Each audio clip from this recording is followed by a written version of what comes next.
বিষয় আছে, তিনটি বস্তু আছে, তারা যেন আপনাকে কখনো বশে না করে নিতে পারে। প্রথম হলো ধন। ধন যতক্ষণ আপনি ব্যবহার করতে থাকেন, যতক্ষণ তা আপনার কাজে আসছে, ততক্ষণ ঠিক আছে, এই ধন আপনার কাছে অমৃত। কিন্তু যখন এই ধন আপনাকে ব্যবহার করতে শুরু করে, বুঝে যাবেন যে আপনার পতনের সময় শুরু হয়েছে। দ্বিতীয় বিষয়, ফেলে আসা অতীত। যাই করুন, আপনি অতীত পাল্টাতে পারবেন না, আর এই সত্যিটা আপনিও জানেন। কিন্তু তাও এর বশবর্তী আমরা হয়ে পড়ি, আর যখন তাই হয়, তখন এই সংসারে আমরা যেখানেই যাই না কেন, যত বড়ই সুখ লাভ করি না কেন, সেই সব আমাদের কাছে তিক্ত বলে মনে হয়। তৃতীয় বিষয়, আপনার আশেপাশের মানুষ ভিন্ন ভিন্ন ধরনের মানুষ হয়, যাদের চিন্তা ভাবনা এবং দৃষ্টিভঙ্গি ভিন্ন ভিন্ন প্রকারের। যদি এদের বশবর্তী আপনি হয়ে পড়েন, তাহলে কেউ বলবে এটা করো, এটা ভালো। কেউ বলবে এটা করো না, ওটা করো, ওটা ভালো কাজ। কেউ বলবে এই দুটোই করো না, অন্য কিছু করো। এই কথাগুলিতে আপনি এতটাই জড়িয়ে পড়বেন যে আপনি লক্ষ্যভ্রষ্ট হয়ে পড়বেন। তাই এই তিন বিষয় থেকে সাবধানে থাকবেন।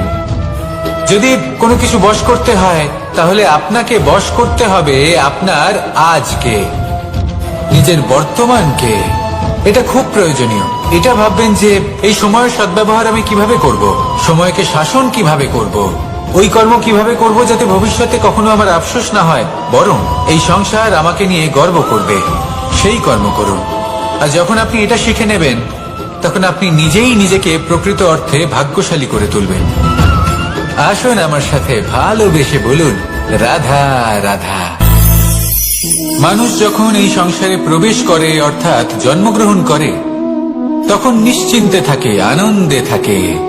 কিন্তু যেই মাত্র তার মধ্যে বোধশক্তি আসে, তখন সে চিন্তা করতে শুরু করে। চিন্তা ভবিষ্যতের, সেই সমস্ত বিষয় নিয়ে চিন্তা করে যা ওর হাতে নেই। তারপর বড় হয়, বিবাহ সম্পন্ন হয়, গৃহস্থ জীবন যাপন করে, তারপর আবার চিন্তায় মগ্ন হয়ে যায়। ভাবে এই যে আমার পরিবার, আমি কি ঠিকমতো তার খেয়াল রাখতে পারছি? কাল যখন আমি এই সংসার থেকে চলে যাব, তখন আমার এই পরিবারের দেখাশোনা কে করবে? শেষ পর্যন্ত এই পরিবার তো আমারই উত্তরদায়িত্ব। যাক, আপনাকে একটা প্রশ্ন করি। এই সংসারে আসার পূর্বে আপনি কি এই প্রশ্ন করেছিলেন, এটা ভেবেছিলেন যে আমাকে ছাড়া এই সংসার কিভাবে চলবে? করেননি, তাই তো? তাই আপনার এটা নিয়ে দুশ্চিন্তা করার প্রয়োজন নেই যে আপনি যখন এই সংসার ত্যাগ করে চলে যাবেন তখন কি হবে। আপনি যখন ছিলেন না, তখনও এই সংসার চলছিল। আপনি যখন এই সংসার ত্যাগ করবেন, তখনও এই সংসার চলতে থাকবে। যদি কোনো বিষয়ের প্রভাব থাকে, তা হলো আপনার আজকের তথা বর্তমানের কর্ম। অর্থাৎ আজ আপনি কি করছেন, কার জন্য মঙ্গল করছেন, কাকে প্রেরণা দিচ্ছেন, কাকে সাহায্য করছেন, কোন উদাহরণ প্রস্তুত করছেন। আপনি এই সংসারে যে ছবি অঙ্কন করবেন, সংসার সেটাই মনে রাখবে। তাহলে শুধু সৎকর্ম করুন, মঙ্গল করতে থাকুন, আর আমার সাথে ভালোবেসে বলুন, রাধা রাধা। আমরা চাই বা না চাই, আমরা সবসময় নয় কোনো না কোনো লক্ষ্যের দিকে এগিয়ে চলেছি, বা কোনো না কোনো যুদ্ধ করেই চলেছি। যেমন যে যুদ্ধ মনের মধ্যে চলছে, সেগুলো হলো অন্তর্মনের যুদ্ধ। যেমন পরিবার প্রতিপালনের যুদ্ধ, কর্তব্য পালনের যুদ্ধ, কোনো প্রিয়জনকে না হারানোর যুদ্ধ। এসব যুদ্ধ মনের মধ্যে চলে, এবং সেদিক থেকে দেখতে গেলে আমরা হলাম এই সংসারের সব থেকে বড় যোদ্ধা, তাই না? কিন্তু এই সব যুদ্ধে যদি আপনি জয়ী হতে চান, তাহলে তিনটি বিষয় আপনাকে মাথায় রাখতে হবে। প্রথম হলো, সেই ব্যক্তি যিনি এই যুদ্ধে পরাজিত হয়েছেন, তাকে নিজের থেকে দূরে করে দেবেন না, বরং আপনি তার কাছে যান, তার সাথে কথা বলুন, কথাবার্তা চালান, আলোচনা করুন, তার থেকে পরামর্শ নিন এবং বুঝতে চেষ্টা করুন উনি কি ভুল করেছিলেন, এবং সেই ভুল নিজের জীবনে করবেন না। দ্বিতীয়, সেই ব্যক্তি অনুচিত ভাবে, সেটা আপনার নির্বাচনের উপর নির্ভর করছে। তাহলে একজন শ্রেষ্ঠ সাথী নির্বাচন করুন, আর আমার সাথে ভালোবেসে বলুন, রাধা রাধা। মানুষ বর্তমানে নিজের জীবন অতিবাহিত করেন, কিন্তু তার জীবনে অতীতকাল এবং ভবিষ্যৎকাল এই দুটোরই সমান গুরুত্ব রয়েছে। অতীতকাল অতিবাহিত হয়ে গেছে এবং সেটা জীবিত থাকে আমাদের স্মৃতি হিসেবে, এবং ভবিষ্যৎ হলো সেটাই যেটা আমরা শুধুমাত্র কল্পনাই করতে পারি। এবার অতীতের কিছু স্মৃতি এমন থাকে যা আমাদের কাছে আনন্দময় হয় না, তা কটু হয়, দুঃখজনক হয়, যন্ত্রণাদায়ক হয়। আমরা যা কিছুই করি তা বদলে ফেলতে পারবো না, কিন্তু ভবিষ্যৎকাল সেটা আমরা রচনা অবশ্যই করতে পারি যদি আজ আমরা শ্রেষ্ঠ কর্ম করি। যদি আজকের এই দিনটা আমরা আনন্দের সাথে অতিবাহিত করি, সুখের সাথে অতিবাহিত করি, এক একটা মুহূর্ত আমরা আনন্দ এবং ভালোবাসার সাথে অতিবাহিত করি, আপনার আজকের এই কর্ম আপনার ভবিষ্যৎ নির্ধারণ করবে। আজ আপনি যেভাবে জীবন কাটাবেন তা ভবিষ্যতে গিয়ে অতীতকালে পরিণত হবে, আর তখন আপনি এমন স্মৃতি খুঁজে পাবেন যেখানে আপনি প্রত্যেকটি মুহূর্ত প্রেম এবং আনন্দের সাথে অতিবাহিত করেছেন, এবং সেই স্মৃতি মধুর হবে। তাহলে আজ শ্রেষ্ঠ এবং উচিত কর্ম করুন, আপনি নিশ্চিত রূপে একটি উজ্জ্বল, শুদ্ধ, পবিত্র এবং আনন্দময় ভবিষ্যৎ লাভ করবেন। আসুন আমার সাথে ভালোবেসে বলুন, রাধা রাধা।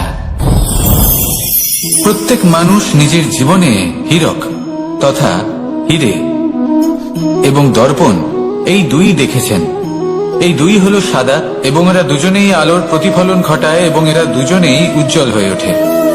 আপনি হয়তো মনে মনে ভাবছেন যে এটা কি ধরনের তুলনা করছি, একটা হীরে তো রত্ন, তার মূল্য দর্পণের থেকে অনেক গুণ বেশি, কিন্তু হীরে থাকাতে দর্পণের মূল্য কিন্তু কোনো অংশে কমে যায় না, তাই না? মানুষ যখন হীরে নিজের হাতে নেয় তখন সবার আগে কি খোঁজে? দর্পণ, যাতে তার মধ্যে দিয়ে দেখে সে বুঝতে পারে যে সেই হীরে আদৌ তার শোভাবর্ধন করছে কিনা, তাকে ভালো দেখাচ্ছে কিনা, প্রসাধনের জন্য সেটা ব্যবহার করা ঠিক হবে কিনা। অর্থাৎ হীরের উপস্থিতিতে দর্পণের গুরুত্ব কম হলো না, দর্পণের কারণে হীরের মূল্য বোঝা গেল। আমাদের জীবনেও ঠিক এরকমই ঘটে। আপনারা যদি সংসারে নিজের আশেপাশে দেখেন, এমন অনেক মানুষ দেখতে পাবেন যারা নিজেদের ক্ষেত্রে মহান স্থানে পৌঁছেছেন, নিপুণ এবং শ্রেষ্ঠ হয়েছেন, আর তাদের মধ্যে আপনার নিজের মনে হয় যেন আপনি হলেন দর করবেন না। আসুন আর আমার সাথে ভালোবেসে বলুন, রাধা রাধা।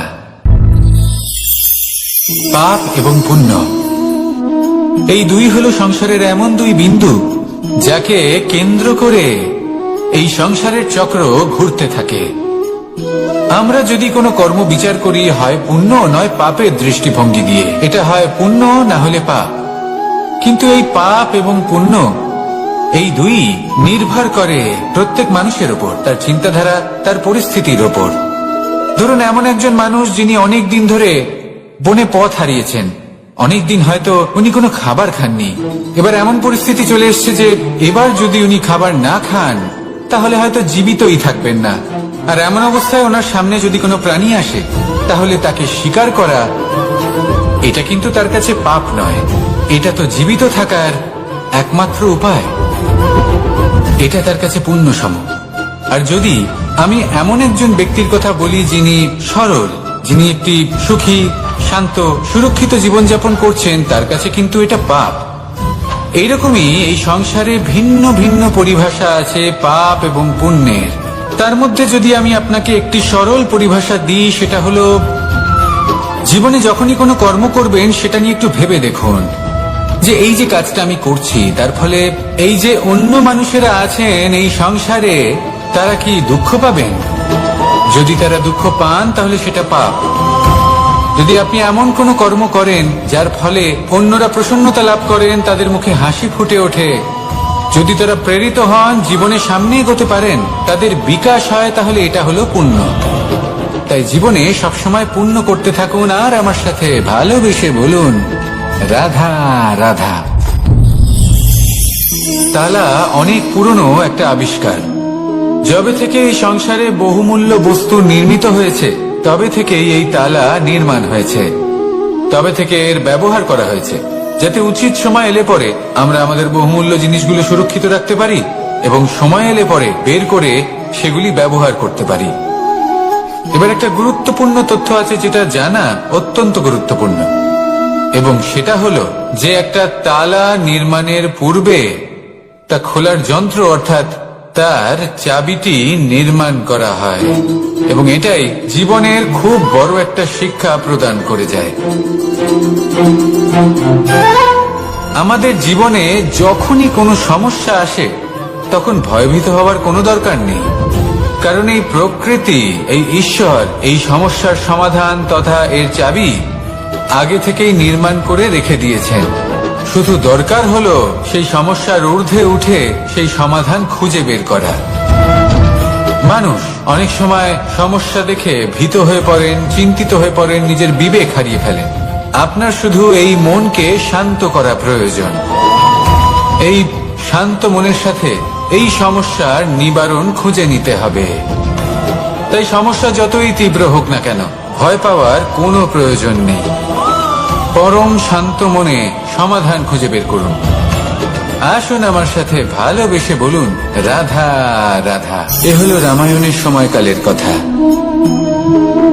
সেতু নির্মাণ করার কাজ চলছিল। সমস্ত বানর সেনা এই কাজে নিযুক্ত হয়েছিলেন।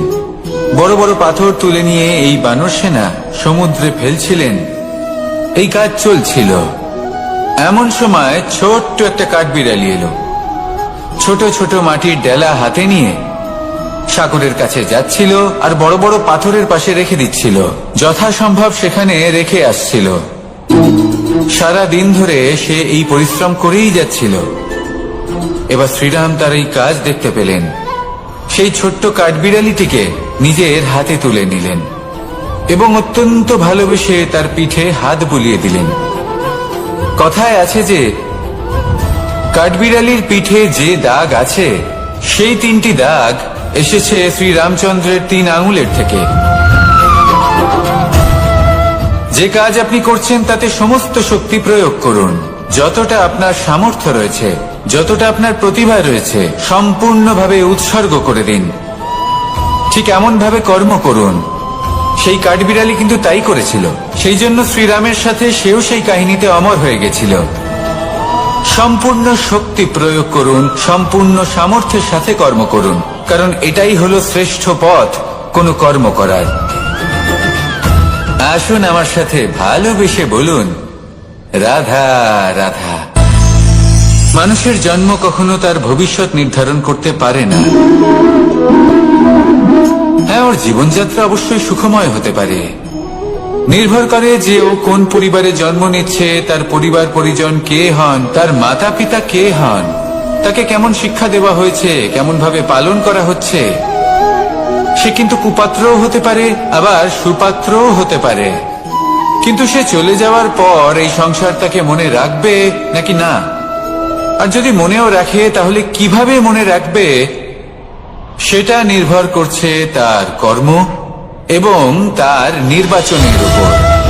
ঠিক যেমন বর্ষার এই জলের ফোঁটা যখন মেঘ থেকে ঝরে পড়ে, তখন তার এই নির্বাচন হলো গুরুত্বপূর্ণ, কারণ তার নির্বাচন তার উপর নির্ভর করছে তার ভবিষ্যৎ কেমন হবে। ঝিনুকের মুখে পড়লে মুক্ত হয়ে ওঠে, সাপের মুখে পড়লে বিষ, আর যদি কোনো পাতায় পড়ে তাহলে শিশিরে পরিণত হয়। তাহলে কর্ম এবং নির্বাচন দুটি জীবনে গুরুত্বপূর্ণ। এদের বিষয় বিশেষ যত্ন নেবেন এবং আমার সাথে ভালোবেসে বলবেন, রাধা রাধা। কখনো কখনো আমাদের জীবনে দুঃখ আসে এবং তার কারণ হলো সন্দেহ। মানুষ আমাদের উপর সন্দেহ করে, আমাদের কর্ম নিয়ে, আমাদের মানসিকতা নিয়ে, আমাদের কথা নিয়ে, আমাদের চরিত্র নিয়ে। কখনো কখনো আমরা শুভ উদ্দেশ্য নিয়ে কারোর মঙ্গল কামনা করি, তার জন্য কোনো ভালো কর্ম করি, এবং সেই ব্যক্তি আমাদের বন্ধুত্ব নিয়েই, আমাদের সম্পর্ক নিয়ে, আমাদের সততা নিয়ে প্রশ্ন করতে থাকে, আমাদের সন্দেহ করে। তখন আমাদের দুঃখ হয়, কিন্তু এটা হওয়া উচিত নয়। কারণ যখনই কোনো ব্যক্তি আপনাকে সন্দেহ করছে তাতে আপনারই মূল্য বৃদ্ধি পাচ্ছে। এবার আপনি বলবেন, এ কি করে সম্ভব হতে পারে? একটা কথা বলুন, আপনি কখনো শুনেছেন যে কয়লার শুদ্ধতার পরিমাপ করা হচ্ছে? শোনেননি, কারণ এমনটা কখনো হয়ই না। শুদ্ধতার পরখ শুধুমাত্র সোনার ক্ষেত্রে করা হয়, শুধুই তার শুদ্ধতা নিয়ে সন্দেহ প্রকাশ করা হয়। এই সোনাকে পরখ করা হয়, আর যখন এই সোনা এই পরীক্ষায় উত্তীর্ণ হয় তখন সেই সোনা কতটা মূল্যবান সেটা সংসার জানতে পারে। সেই রকমই এই সংসার আপনাকেও পরখ করবে। যখন আপনি এই পরীক্ষায় উত্তীর্ণ হবেন তখন আপনার মূল্য কতটা অধিক সেটা এই সংসারও জানতে পারবে। সেই জন্য যখনই কেউ আপনার উপর সন্দেহ করবে, দুঃখ পাবেন না। শুধু এই কথাটার খেয়াল রাখবেন, আপনি কি উচিত পথে চলেছেন, উচিত কর্ম করছেন। সকলের প্রতি আপনার মনে যেন সদ্ভাবনা থাকে, এবং হ্যাঁ, আপনি যেন আমার সাথে ভালোবেসে বলেন, রাধা রাধা। আমরা সবাই সূর্যকে সম্মান করি, ওনাকে শ্রদ্ধা করি, ওনাকে পুজো করি। এই সূর্য আমাদের শক্তি প্রদান করেন, প্রকাশ প্রদান করেন। কখনো কখনো উষ্ণতা এতটাই বাড়িয়ে তোলেন, এতটাই তপ্ত করে তোলেন, আমাদের একথা মনে হয় যে আমাদের এই শরীর জ্বলে যাচ্ছে। তখনও আমরা বিরোধিতা করি না, তাকে কটু কথা শোনাই না, আমরা সসম্মানে তা গ্রহণ করি। কেন কেন করি? কারণ আমরা জানি যে সন্ধেবেলা যখন সূর্যাস্ত হবে তখন শুধুমাত্র অন্ধকার বাকি থাকবে। ঠিক কিছুটা এরকমই হয় আমাদের মাতা পিতাও, যিনি আমাদের জন্ম দেন, আমাদের ভরণ পোষণ করেন, আমাদের বড় করেন, আমাদের প্রেম প্রদান করেন। কখনো কখনো তাদের মুখ থেকে কটু কথা নিঃসৃত হয়, আমাদের দুঃখ হয়, কিন্তু তখন আমাদের এটা বোঝা উচিত এগুলি নিঃসৃত হচ্ছে আমাদেরই মঙ্গলের জন্য। যেমন সূর্যদেব, উনিও উত্তাপ দিয়ে থাকেন আমাদেরই মঙ্গলের জন্য, যাতে ফসল পাকতে পারে, যাতে জল বাষ্প হয়ে মেঘ হতে পারে, বৃষ্টি হতে পারে, আর এই সংসারে নিরন্তর জলের প্রবাহ থাকে। আমাদের মাতা পিতা, তাদের কঠোর আচরণ, তাদের কঠোর অনুশাসনের পেছনে লুকিয়ে থাকে ওনাদের ভালোবাসা। আমাদের তা বুঝতে হবে, সসম্মানে ওনাদের গ্রহণ করতে হবে। কারণ ঠিক সূর্যাস্তের পরে যেমন চতুর্দিক অন্ধকারচ্ছন্ন হয়ে যায়, তেমনি আমাদের জীবন থেকে যখন আমাদের মাতা পিতা চলে যায় তখন আমাদের জীবনেও শুধু এবং শুধুমাত্র অন্ধকারই ছেয়ে থাকে। সেই জন্য নিজের মাতা পিতাকে সম্মান করুন, ওনাদের ভালোবাসা প্রদান করুন। এই মন আর এই জীবন প্রসন্ন হয়ে বলবে, রাধা রাধা। শিশিরের বিন্দু পাতার ওপর পড়ে আর তার গায়ে লেগে থাকে, পাতা তাকে শুষে নিতে পারে না, আর শেষ পর্যন্ত সে ঝরে পড়ে যায়। অন্যদিকে রয়েছে মেঘ এবং চাতক, এদের মধ্যে অনেক দূরত্ব থাকে। মেঘ থাকে আকাশে আর চাতক থাকে ধরিত্রীতে। কিন্তু যখন এই মেঘ থেকে বৃষ্টি ঝরে পড়ে, এই চাতক কিন্তু সেই জলই পান করে, নয়তো সে তৃষ্ণার্ত থেকে যায়। এবার অন্যদিকে দেখলাম শিশির বিন্দু আর পাতার এই সম্পর্ক, এরা খুব কাছাকাছি থাকে, ঘনিষ্ঠও থাকে। অন্যদিকে রয়েছে মেঘ এবং চাতকের সম্পর্ক, যাদের মধ্যে অনেক দূরত্ব থাকা সত্ত্বেও তারা খুব ঘনিষ্ঠ, তাই না? এই সারমর্ম খুব সরল। এই নৈকট্য, এই দূরত্ব, তা আপনার সম্পর্কে প্রভাব কিছুতেই ফেলতে পারে না। এই নৈকট্য, এই দূরত্ব, এইসব হলো শুধুমাত্র মনের ব্যাপার। কখনো আপনি অনুভব করেছেন আপনি কারোর থেকে অনেক অনেক দূরে আছেন, অনেক দূরে আছেন, তাও সেই ব্যক্তির প্রতি আপনি টান অনুভব করেন। সেখানে আপনি কারোর সাথে প্রত্যেক দিন অতিবাহিত করেন, সমস্ত জীবন অতিবাহিত করেন, সব থেকে বেশি সময় তার সাথে অতিবাহিত করেন, তাও তার প্রতি সেই টান অনুভব করেন না। এই সংকেত হলো মনের দূরত্বের। তাহলে মনের এই দূরত্ব দূর করুন আর আমার সাথে ভালোবেসে বলুন, রাধা রাধা। পাখি কখন জন্ম নেয়, কখন উড়তে শেখে, কখন বাসা বানাতে শেখে, কখন নিজের মৃত্যু লাভ করে, এসব আমাদের মধ্যে কেউ জানি না। কিন্তু পাখি একটা কথা খুব ভালো করে জানে, যে এই সংসারেও যা কিছুই করুক না কেন, এই সংসারের ওকে নিয়ে কিচ্ছু যায় আসে না। এবার আমরা কি করি? কোনো কাজ করার আগে আমরা এটা ভাবি যে এই সংসার যদি আমাকে দেখে ফেলে তাহলে কে জানে এই সংসার কি ভাববে, আমার প্রতিচ্ছবি কেমন তৈরি হবে কে জানে, কে জানে কি হবে আদি ইত্যাদি। এই সব ভাবনায় আমরা মগ্ন হয়ে যাই, কিছুটা এমন ভাবে মগ্ন হই যে বর্তমানের কর্মের এই জীবনের যাত্রাপথে সেই সময়ের আনন্দ উপভোগ করতে ভুলে যাই। এবার দেখুন একটা পাখি কি করে, ওর কর্ম হলো গান গেয়ে চলা। ওই পাখি গেয়ে চলে, কেউ ওর গান শুনুক বা না শুনুক, কেউ আদৌ শুনছে কিনা সেই বিষয়টা নিয়ে সেই পাখির কিছুই যায় আসে না। সেই পাখি নিজের কর্ম করতে থাকে। হয়তো সেই জন্যই আপনি কখনো কোনো পাখিকে কাঁদতে দেখবেন না। এরকমই আপনাকে নিজেকে গড়ে তুলতে হবে। প্রথমে নিজেকে জিজ্ঞেস করুন, এই যে কর্ম আমি করতে চলেছি সেটা কি উচিত? যদি আপনার মনে হয় সেটা উচিত তাহলে সেটা প্রমাণ করুন। এটা ভাববেন না যে এই সংসার কি ভাববে। আসুন আর আমার সাথে ভালোবেসে বলুন, রাধা রাধা। আজ আমি আপনাকে একটা ছোট্ট কাহিনী শোনাবো। এটা কোনো এক সময়ের কথা। দুজন বোন জাঁতাকলে গম পেশাই করছিলেন, আর ওনাদের মধ্যে যিনি ছোট ছিলেন তিনি সময় সময় সেখান থেকে ছোট ছোট দানা তুলে খাচ্ছিলেন এবং বিষয়টা উপভোগ করছিলেন। এবার দেখতে দেখতে গম পেশাই সমাপ্ত হলো। এবার পেশাই করা গম নিয়ে সেই দুজন বোন বাড়ি ফিরে আসছিলেন এবং তাদের ফেরার পথে হঠাৎ করে কোথাও থেকে একটি বাছুর চলে এলো। এই দুই বোন ভয়ভীত হয়ে গেলেন আর তাদের হাত থেকে সেই আটা পড়ে গেল, মাটিতে মিশে গেল। এবার এই পুরো ঘটনাক্রমে যদি কারোর বিন্দুমাত্র লাভ হয়ে থাকে, বিন্দুমাত্র আনন্দ পেয়ে থাকে, তাহলে সে কে? সেই ছোট বোন, যিনি মাঝে মাঝেই গমের দানা তুলছিলেন এবং খাচ্ছিলেন। কিছুটা হলেও উনি আনন্দ লাভ করেছিলেন। এবার এরকমই হলো আমাদের জীবনে ভক্তি এবং ভালোবাসা সংক্রান্ত বিষয়ে। মানুষ নিজের জীবনের দৈনিক কাজে এতটাই ব্যস্ত হয়ে পড়েন, প্রত্যেকদিন শুধু কাজ কাজ কাজ কাজ করতে থাকেন, আর তাতে ভক্তি এবং ভালোবাসার জন্য সময় বার করতেই পারেন না। দেখুন, জীবনে ভক্তি আর প্রেমের এই যে ছোট ছোট মুহূর্ত আছে, এগুলো যদি আপনি যাপন করতে পারেন তাহলে তাতেই আপনি তৃপ্তি লাভ করবেন।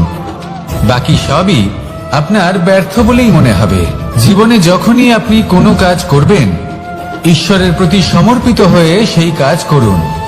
আর যখনই সময় পাবেন তাহলে সেই সময় নিজের আপনজনদের দিন, যাদের আপনি ভালোবাসেন তাদের প্রতি যত্নবান হন, তাদের শুভাকাঙ্ক্ষী হন।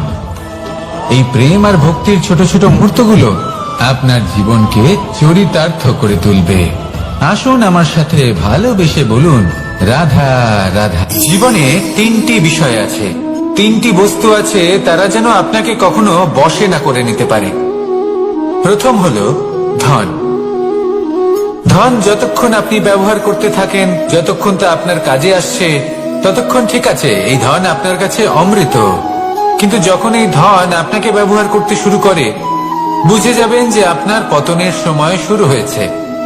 দ্বিতীয় বিষয়, ফেলে আসা অতীত। যাই করুন, আপনি অতীত পাল্টাতে পারবেন না, আর এই সত্যিটা আপনিও জানেন।